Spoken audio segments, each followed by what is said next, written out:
Looks like it's time to begin. And only because I'm up front, I'm not holding things up this morning. So today's lesson is chapter 9 in your book. It's about Hosea and Gomer. And we're only going to look at pieces of 3 chapters. And so we're not going to get the whole entire story. But I'll let you consider this for your own thinking. Hosea means salvation. Thought that was kind of interesting. Can I have your attention, please?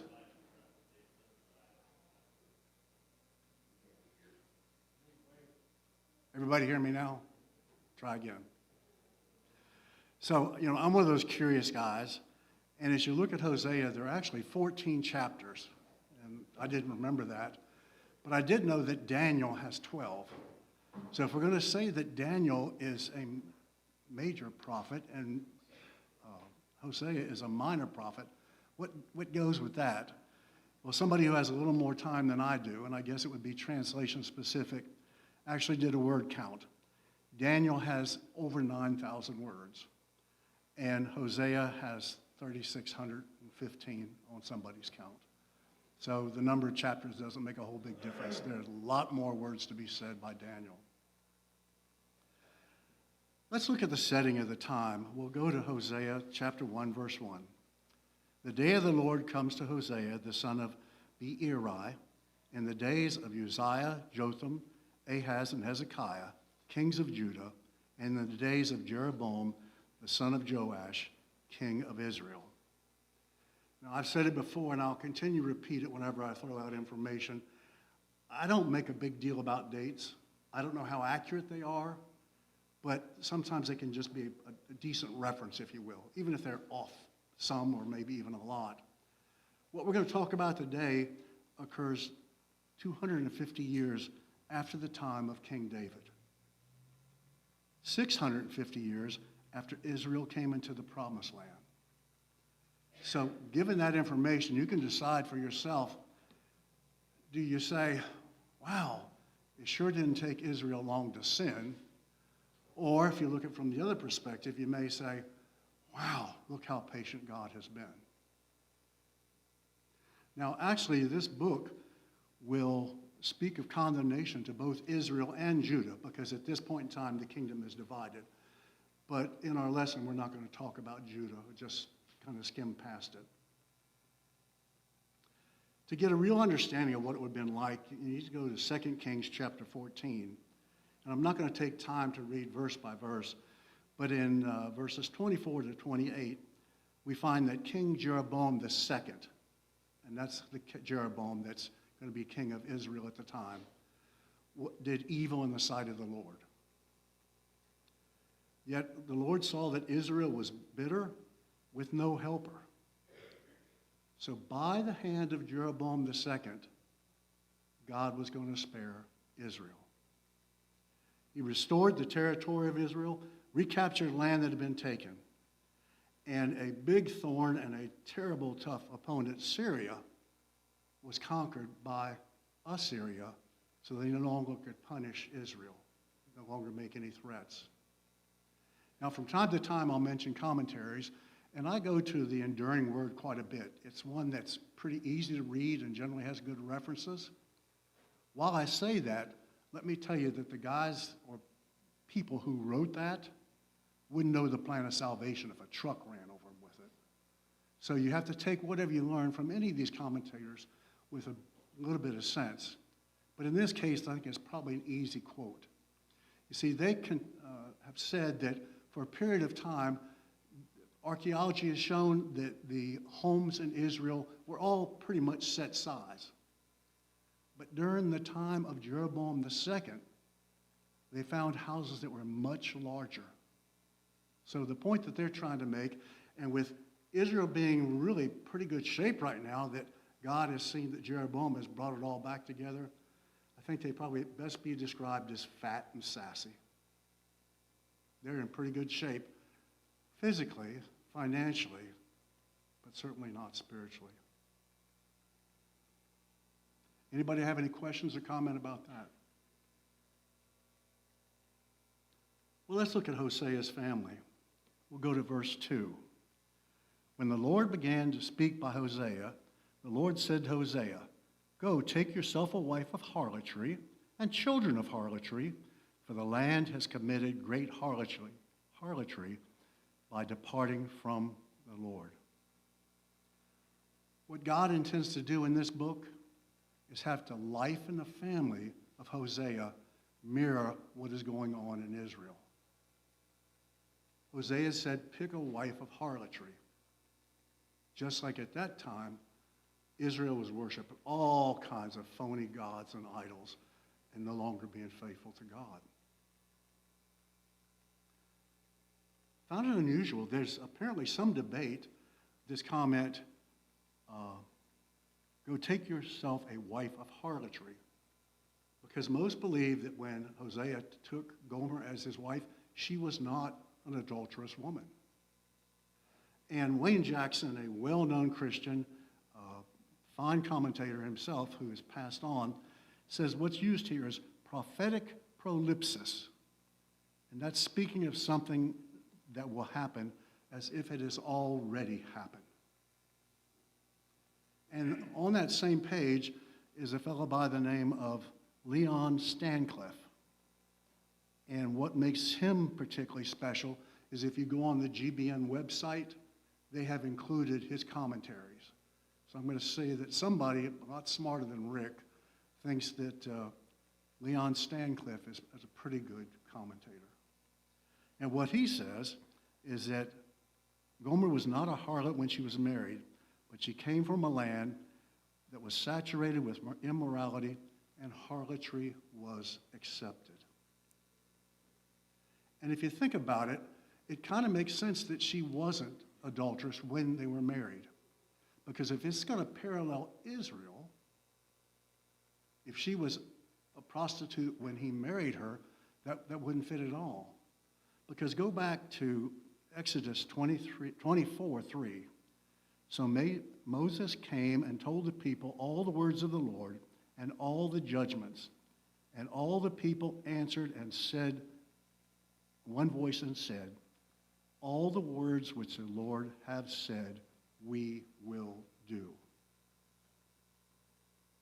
So we know it didn't take long for Israel to fall away, but they started out, once they got the law, they started out faithful. So I kind of side with the other guys that Gomer was not a prostitute when Hosea married her. But it won't make a big difference. The story is still going to be the same. Continue on with verses 3-5. So he went and took Gomer, the wife of Diblaim, and claimed her and bore him a son. Then the Lord said, call him Jezreel. That means God will scatter. For in a little while I will avenge the bloodshed of Jezreel and the house of Jehu, and bring an end to the kingdom of the house of Israel. It shall come to pass in that day that I will break the bow of Israel in the valley of Jezreel. So instantly we got a new character brought in, Jehu. And who in the world is Jehu? Many Jehus in the Bible, but this man in particular was the one who killed evil King Ahab of Israel. And he took the throne. And at this point, Jeroboam II was Jehu's great-grandson. So quite a few in his reign had followed on his son, his grandson, and great-grandson. But that's going to end.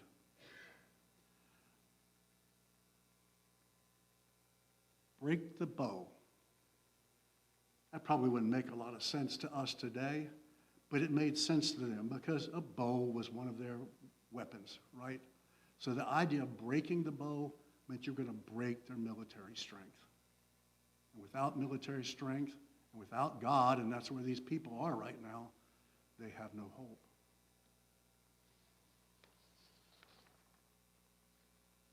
Verse 6, and she conceived again and bore a daughter. Then God said, call her name Lo-Ruhamah, which means no mercy. For I will no longer have mercy on the house of Israel, but I will utterly take them away. Pretty tough words, don't you think? Utterly is one of those kind of words that it just sounds tough if nothing else. Let's go back to 2 Kings 17 in verse 6. In the 9th year of Hosea, the king of Assyria took Samaria and carried Israel away to Assyria and placed them in Halah by the harbor, the river of Gozan, and the cities of the Medes. Verse 20 of the same chapter. And the Lord rejected all the descendants of Israel, afflicted them, and delivered them into the band of plunderers until he cast them from his sight. And verse 24. Then the king of Assyria brought people from Babylon, Cutha, Ava, Hamath, and from Sepharvaim, and placed them in the cities of Samaria instead of the children of Israel. And they took possession of Samaria and dwelt in the cities. When Hosea said, God, I will utterly take them away, I think it's safe that he meant it. Interesting thing that I almost slipped. If we look at Jezreel, Hosea's first son by Gomer, it said that they had a son. But in verse 6, and she conceived again and bore a daughter. Doesn't say that it was Hosea's child. We have no information to confirm that it was or that it wasn't. But if she wasn't Hosea's child, I think that kind of muddies the water, that thickens the plot a lot. Verse 7, yet I will have mercy on the house of Judah, will save them by the Lord their God, and will not save them by the bow, nor by sword, or by battle, by horses or kingsmen. So I said we weren't going to talk about Judah, and yet here we slip in a verse.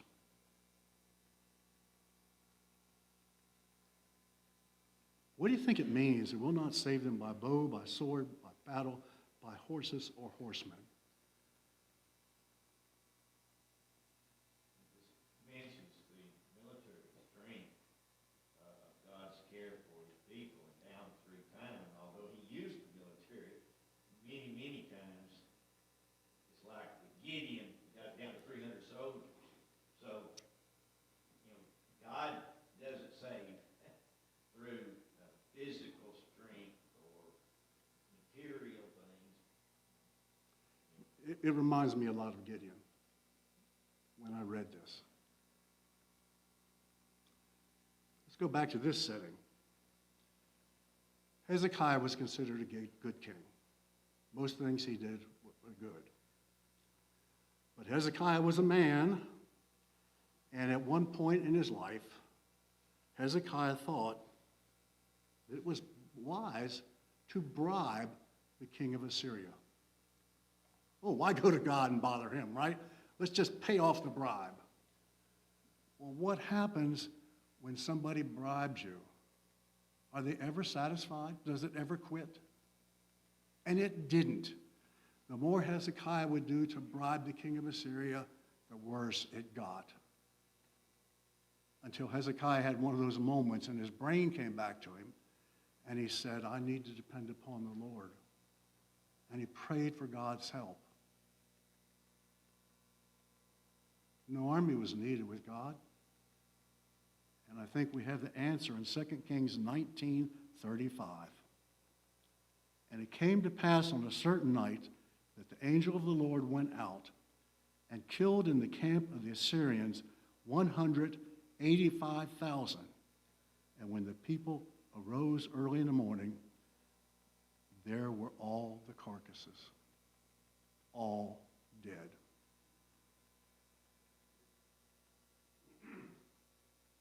God took care of it.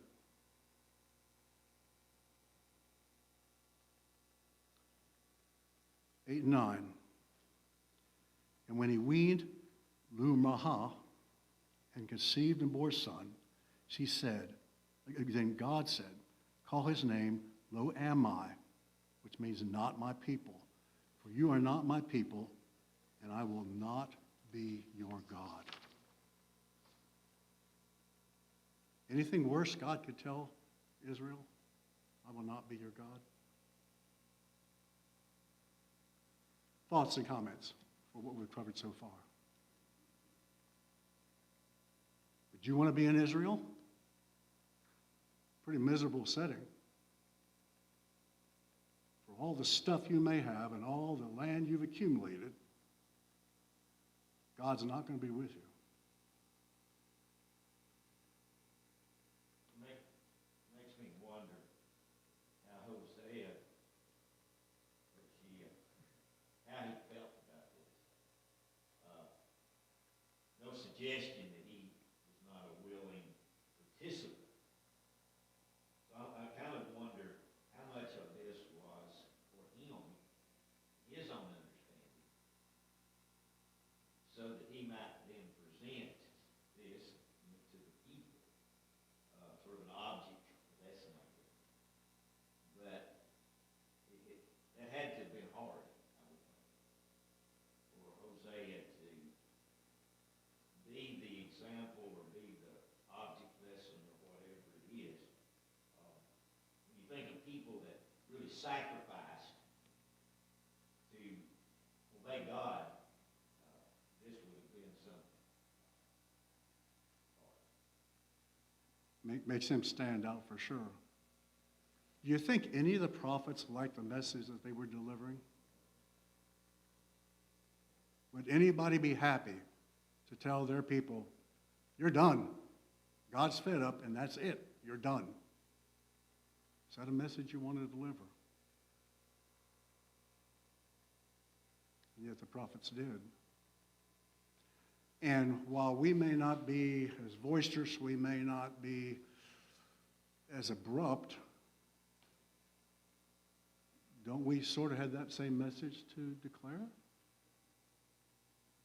That your only hope is in God. And if you don't have God, if Christ is not part of your life, your future's not bright. I sure hope we'd say it with words that aren't quite so blunt. And it takes quite a bit of time to build up a relationship to where you can tell somebody that. But ultimately, doesn't it need to be said? Would you rather your friends and family die without the hope of heaven because you didn't want to tell them that they were wrong?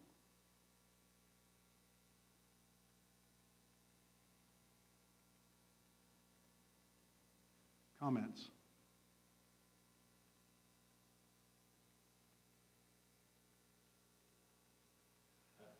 It makes me think, too, you're right about the think of Jeremiah and others that, were greatly persecuted because of their message. But the prophets many times were told they're not going to listen before they delivered it. And yet he said, go ahead and do it. I think that's a challenge for us today to understand that our responsibility is to warn people. Even, we many times say, well, they won't listen. Nobody listens, so I'm not going to do it. Well, what they do with it is not my responsibility. That's theirs. But I do think that that's a lesson for us. We need to invite people. We need to encourage people. We need to talk about the church. We need to talk about Christ. Even though we know that most people not going to pay any attention, but there are those out there that will. And there's a time to shake the dust off and move on.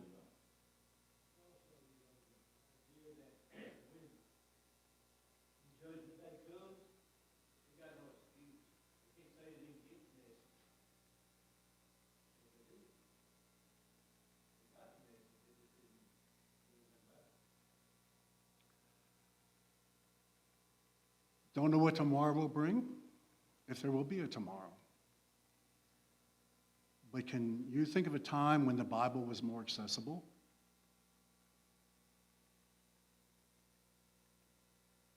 You can have it read to you online if you want. That's how, when I don't choke on some of these tougher words, that's how I heard them the first time. I went online, I listened to somebody that I hope knows more than me that knew how to pronounce them. Now, there are homes, and certainly around the world, there are probably lots of places that don't have internet. But if you do, the Bible's everywhere. And commentaries that I wouldn't have the money to go out and buy or wouldn't even know where to look. But they're there. And if you want to think about it, sitting here in Tennessee, do you know how many weeks there are lessons that you could go out and listen to a live speaker if you wanted to? Somebody that's faithful? I'll put in a plug. There's one starting tonight, and we might know the guy who's going to speak, Steve Brown. But if you want to know the truth, there's so many different ways to get it. You almost have to push back and say, I don't want to hear it, because it's there. And in so many ways, it's made easy. And yes, you can always find an exception. But for most of it, it's there and it's easy. I was reading last night of this morning, and it was making that point that in America, the bestseller is still the Bible. And most homes have a Bible. They may not even believe in God, but most homes in America, the most common book in every home is the Bible. I don't know what that says, but it is available. It's there. And yet, the fastest growing religion in this country is Islam. A group that does not treat women with any respect at all is the fastest growing religion in this country.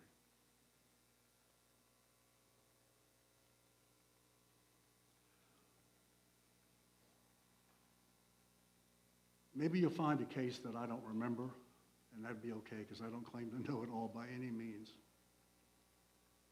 But whenever God makes a proclamation, whenever he says, punishment is coming, does he ever leave you with that hope? I think back to the New Testament, to Paul in particular. In some of those books, Paul blisters the people. 1 Corinthians, depending upon how you read it, that could not have been taken well. They were messed up, and Paul laid it on them and told them they were messed up.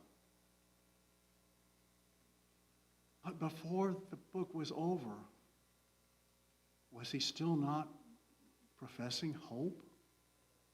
Was he still not telling them that God could be with them? That God was there for them? Why do I make that point? Also is not in our text, but the 10th verse of Hosea chapter 1. Yet the number of the children of Israel shall be as the sand of the sea, which cannot be measured or numbered. And it shall come to pass in the place where it was said to them, you are not my people. There it shall be said to them, you are sons of the living God.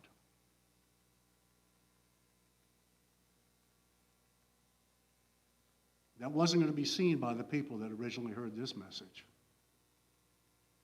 But even as terrible as those folks were, God was telling them that as a nation, as a people, there would be hope.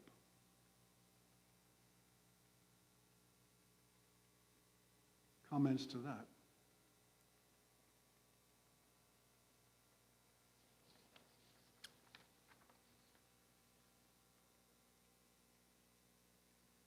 Second chapter, verses 1 to 3. Say to your brethren, my people, and to your sisters, mercy is shown. Bring charge against your mother, bring charges. For she is not my wife, nor am I her husband.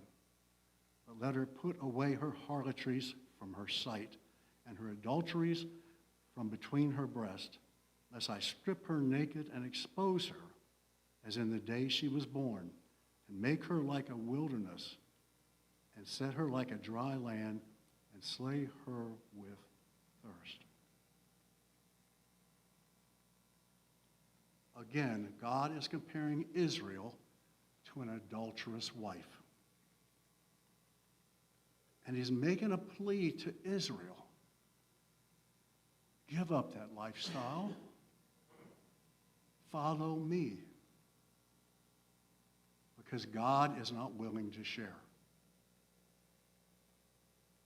You cannot be Baal's and God's at the same time. It will not work.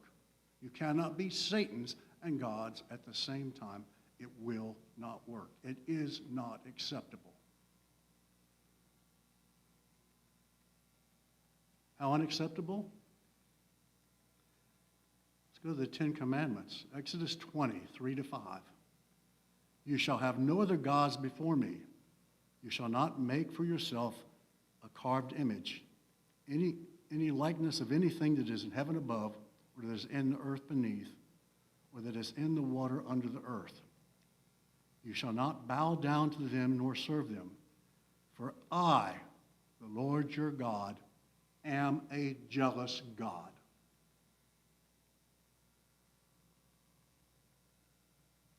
Told them this when they came out of Egypt. And you think that's not true today?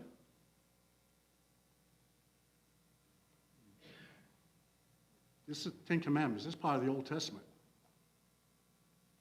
But has God's nature changed? If it says that he's the same yesterday, today, and tomorrow, has his nature changed? Is he any less jealous of his people, for his people? Does this application of the adulterous wife mean anything to us? Well, in some places the church is called a family. But isn't it also called the bride of Christ?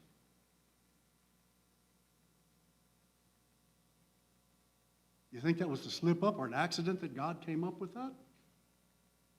We know better than that. So has his nature changed? No. He wants us, and he wants all of us, not just a part. And what he really wants is for us to stop running from him. Because that's what we do. We run away from God because maybe this is a little hard to think about, and that would require me to change, and that would be so hard. Is the choice any better?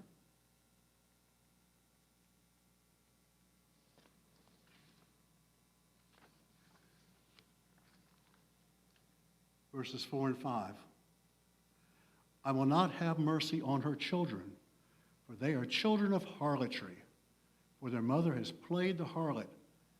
She who conceived them has behaved shamefully, for she said, I will go after my lovers, who gave my bread and my water, my wool and my linen, my oil and my drink. Oh, really?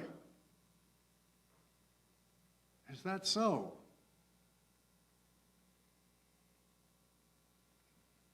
Who brought Israel out of Egypt?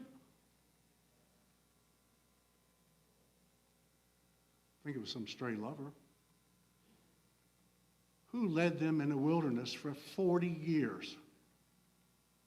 Fed them, gave them water. Either their clothes didn't wear out or he gave them more. I'm not sure I have the perfect answer for that. Who did that?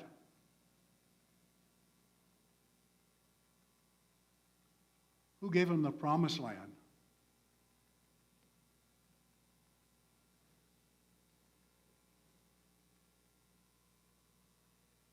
Oh, remember Achan and the Babylonian garment that he hid when they were told not to take anything? And in Ai, 31 men were killed.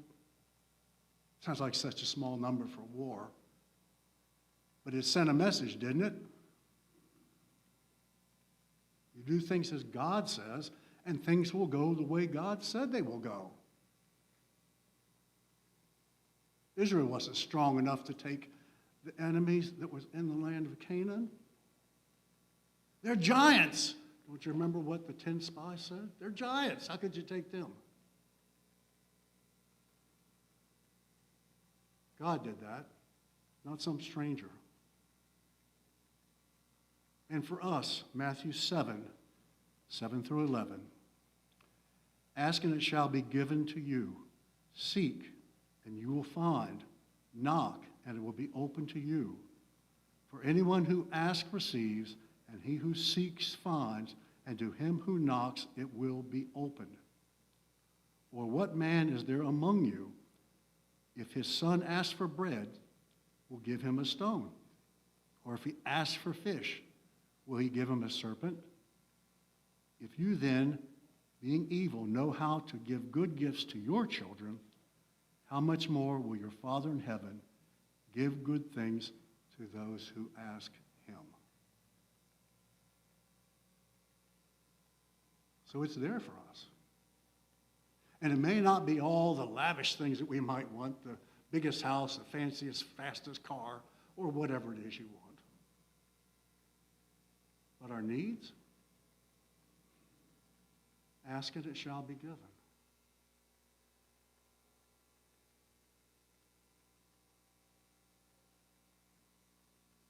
Chapter 3 is going to take us back to Gomer.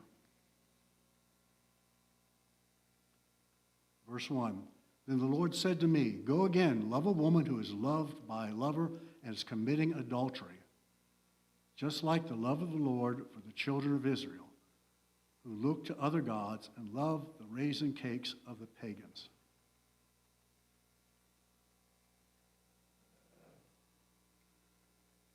Hosea could have put away Gomer at any time. There were provisions for that. He didn't have to put up with this nonsense. But he did.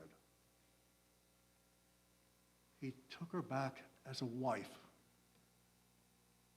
Don't even know if those last 2 kids were his, but he took her back. And you say, wow. And yet we look at what God did for Israel, and they ran away, and he was willing to take Israel back?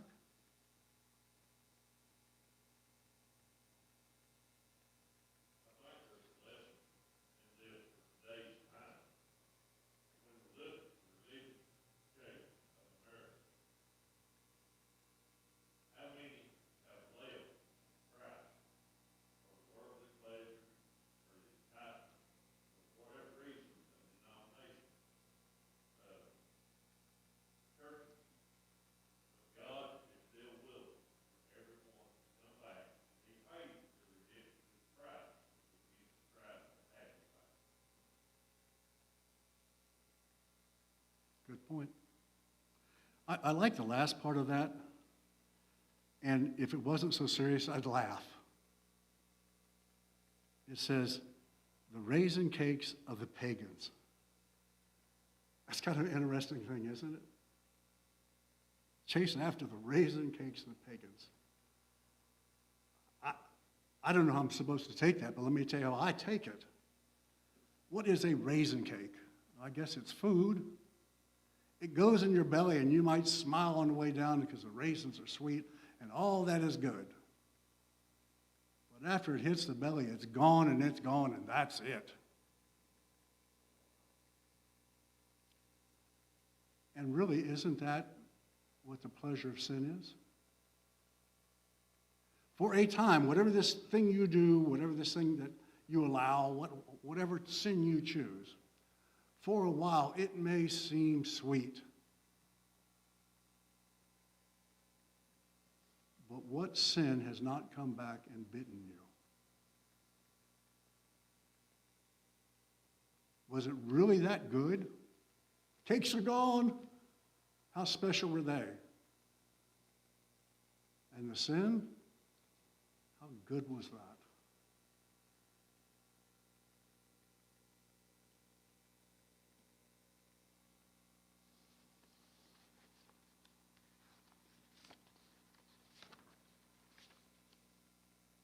Verse 2. I bought her for myself for 15 shekels of silver and 1.5 omers of barley. That's what the price of Gomer was. Maybe she was a sex slave, who knows? But Hosea had to buy her back. And again, I have to trust the commentators because I didn't live there and I don't study enough to know. But they said this 15 shekels of silver and 1.5 omers, 1.5 omers of barley is the same as 30 pieces of silver. Ever heard of that before? I think yes. It was the price of a slave. So for all the ways that Gomer had hurt Hosea, he's got to buy her back. What pictures does that show in your mind?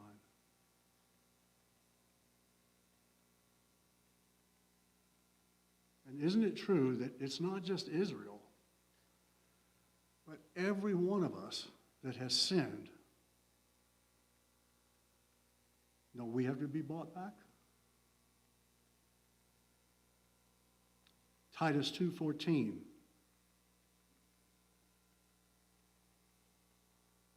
Who gave himself for us. Do I need to tell you who that's talking about? That he might redeem us from every lawless deed and purify for himself his own special people, zealous for good works. 1 Peter 1:18 and 19. Knowing you were not redeemed with corruptible things like silver or gold from your aimless conduct received by tradition from your fathers, but with the precious blood of Christ, as of a lamb without blemish and without spot.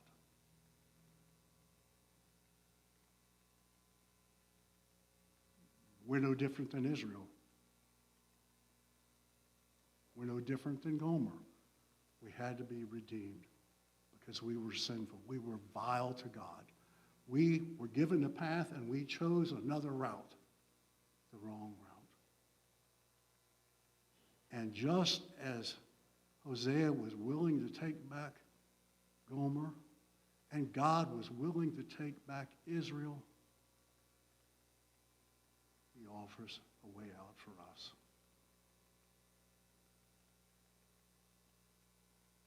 And for us, he even gives us a lesson to look back to prove that he means what he says.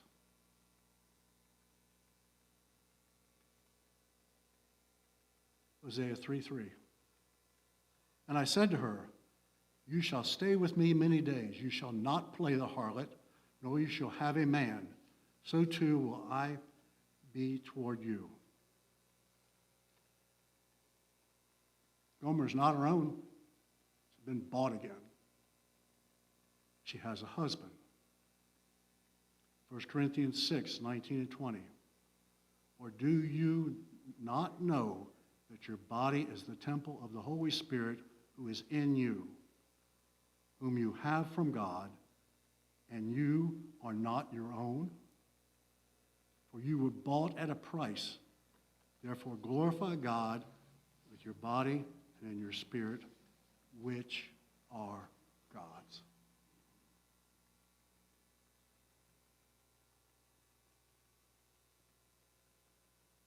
Verses 4 and 5. For the children of Israel shall abide many days without king or prince, without sacrifice or sacred pillar, without ephod or teraphim. Afterward, the children of Israel shall return and seek the Lord their God and David their king. They shall fear the Lord and his goodness in the latter days.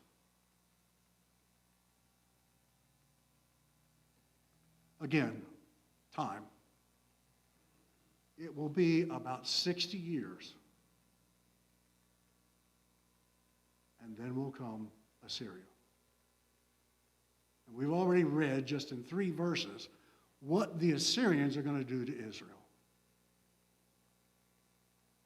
was not pretty. Just as come the day of salvation, if we have not prepared ourselves, we've not accepted the redemption, it will not be pretty.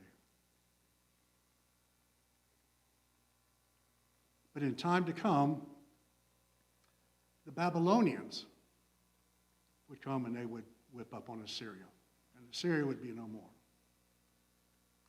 And then from the Babylonians, it would be the Medes and the Persians.